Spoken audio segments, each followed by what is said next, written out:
नमस्कार, आप देख रहे हैं गिरिडीह व्यूज। गिरिडीह में नक्सली संगठन भाकपा माओवादी को एक बार फिर से बड़ा झटका लगा है। जोनल कमेटी के सदस्य और 10 लाख के इनामी नक्सली रामदयाल महतो उर्फ बच्चन दा ने झारखंड सरकार की नई दिशा एक नई पहल पुनर्वास आत्मसमर्पण नीति से प्रेरित होकर गिरिडीह पुलिस के समक्ष आत्मसमर्पण किया है। इस मौके पर गिरिडीह पुलिस द्वारा पपरवचार स्थित नई पुलिस लाइन में एक कार्यक्रम आयोजित किया गया, जिसमें डीआईजी हजारीबाग जोन सुनील भास्कर मुख्य रूप से शामिल हुए। रामदयाल महतो का सफर एक साधारण ग्रामीण से नक्सली संगठन के जोनल कमेटी सदस्य तक पहुंचा। मैट्रिक के बाद शिक्षक प्रशिक्षण के लिए कोशिश करने से लेकर वन विभाग में नौकरी के लिए आवेदन करने तक उनके जीवन में कई असफलताएं आई। 1989 से 90 में किसान कमेटी के संपर्क में आकर रामदयाल ने ग्रामीण आंदोलन में भाग लिया और धीरे धीरे एमसीसी के प्रभाव में आए।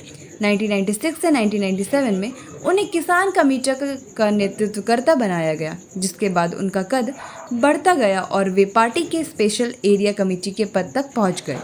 हालांकि हाल के वर्षों में संगठन की आंतरिक गतिविधियों और पार्टियों के सिद्धांतों से विचलन के चलते वे नाखुश थे। पार्टी में अपने सुझावों को बार बार नजरअंदाज किए जाने के कारण रामदयाल ने खुद को संगठन से अलग करने का फैसला किया। आखिरकार गिरिडीह पुलिस और सीआरपीएफ के निरंतर दबाव के कारण उन्होंने आत्मसमर्पण का निर्णय लिया। आत्मसमर्पण के बाद उन्हें 10 लाख रुपए का चेक और 50,000 रुपए नगद दिए गए।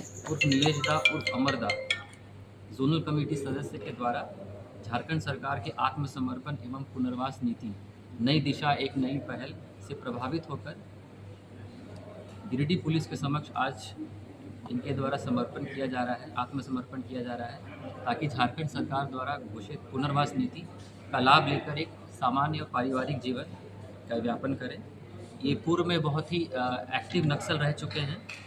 ये टोटल 54 केसेस में ये वांटेड थे, जिसमें कि गिरिडीह जिला के 43 केसेस और धनबाद जिला के 11 केसेस में ये वांटेड हैं। काफ़ी एक्टिव नक्सल रह चुके हैं।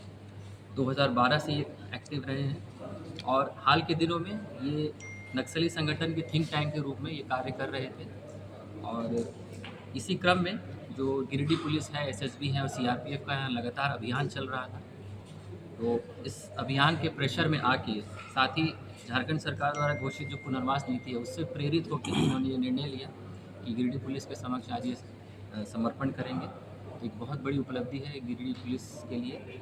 मैं धन्यवाद देता हूँ, बधाई देता हूँ एसपी गिरिडीह श्री विमल कुमार को, उनके कुशल नेतृत्व के लिए। इतना अच्छा कार्य हो रहा है, नक्सलियों के विरुद्ध लगातार अभियान चल रहे हैं, उनकी गिरफ्तारियाँ हो रही हैं और जो नक्सली इस जो पुलिस अभियान का प्रेशर है उसके साथ सरेंडर कर रहे हैं, उनका भी मैं स्वागत करता हूँ। बाकी नक्सल तत्वों को भी मैं आह्वान करता हूँ कि झारखंड सरकार की पुनर्वास नीति से प्रेरित होकर आप मुख्य धारा में आए और इस नीति का आप लाभ उठाएं। और मैं बधाई देता हूँ गिरिडीह पुलिस को, एसएसबी को, सीआरपीएफ को, इस तरह से अभियान चला रहे हैं, निरंतर नक्सली के विरुद्ध ये कार्रवाई कर रहे हैं। पत्रकार बंधुओं, जैसा सभी को पता है, जेसीए मेंबर श्री रामदयाल महतो आज पुलिस प्रशासन के सामने सरेंडर कर रहे हैं। पुलिस के बढ़ते हुए पुलिस, सीआरपीएफ और एसएसबी और बाकी ग्रामीण फोर्सेज के बढ़ते हुए दबाव और झारखंड सरकार की पॉलिसी और के प्रभावित होकर आज सरेंडर कर रहा है। धीरे धीरे माओवाद गिरिडीह और झारखंड में लास्ट खत्म होने के कागज पर है और भी है। इसके बाद बाकी वाले भी सरेंडर करेंगे और यहाँ सुख शांति होगी। जय हिंद।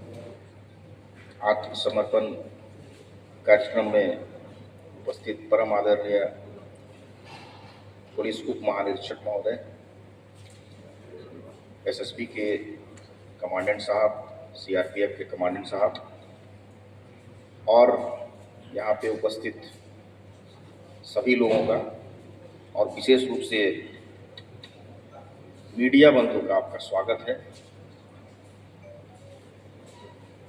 जैसा कि स्पष्ट है कि सरकार की जो नीति है आत्मसमर्पण की, उससे प्रभावित होकर के रामदयाल महतो उर्फ बच्चन दा उर्फ नीलेश, जिनके विरुद्ध में 50 से ज़्यादा मामले हैं और इन्हें महसूस हुआ कि सरकार की नीति जो है उसके मुख्य धारा में आने के बाद जिंदगी बदलती है, लोगों को नई दिशा मिलती है और इसी के तहत उन्होंने ये फैसला लिया है और उनका स्वागत है।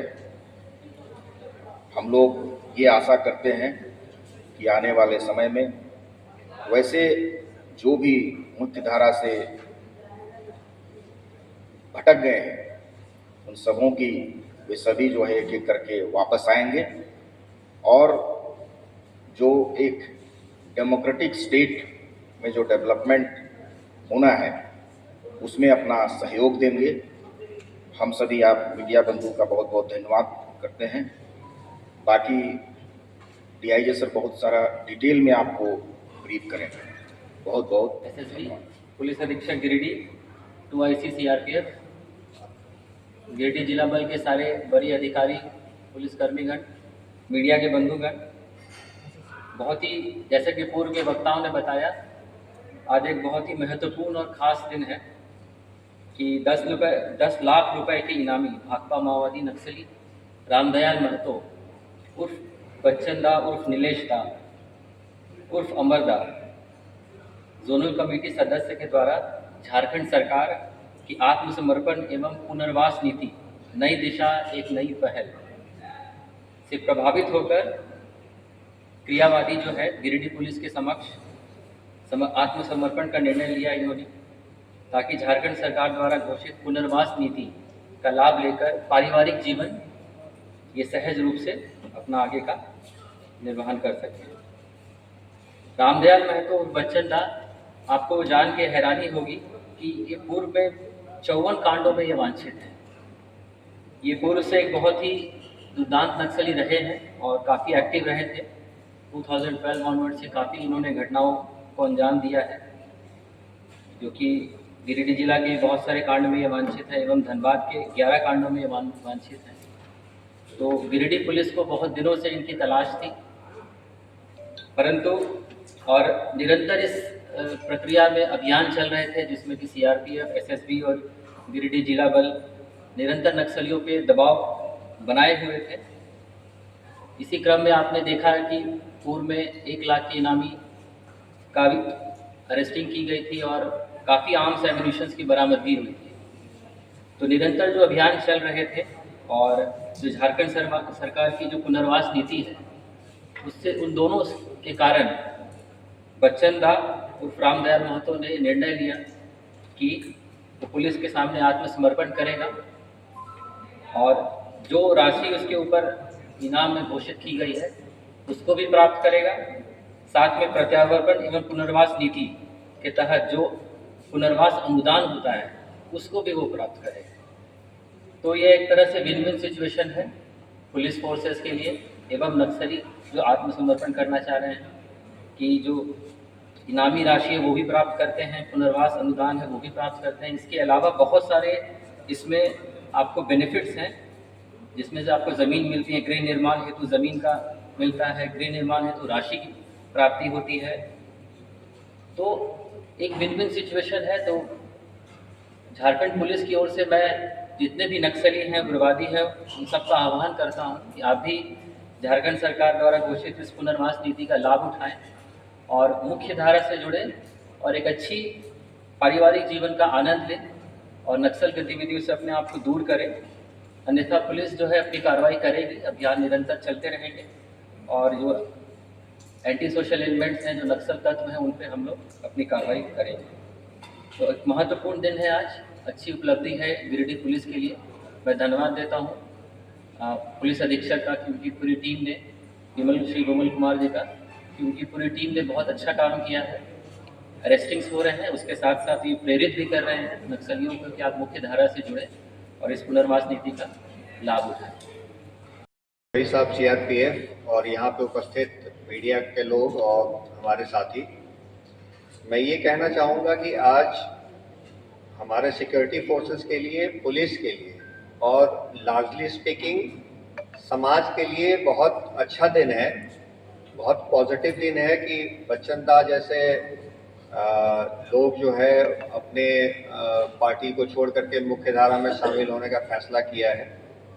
और ये बिल्कुल करेक्ट ओकेजन है कि जो लोग भी बचे हुए हैं उनके लिए एक मैसेज है कि आप लोग भी इस पर विचार कीजिए।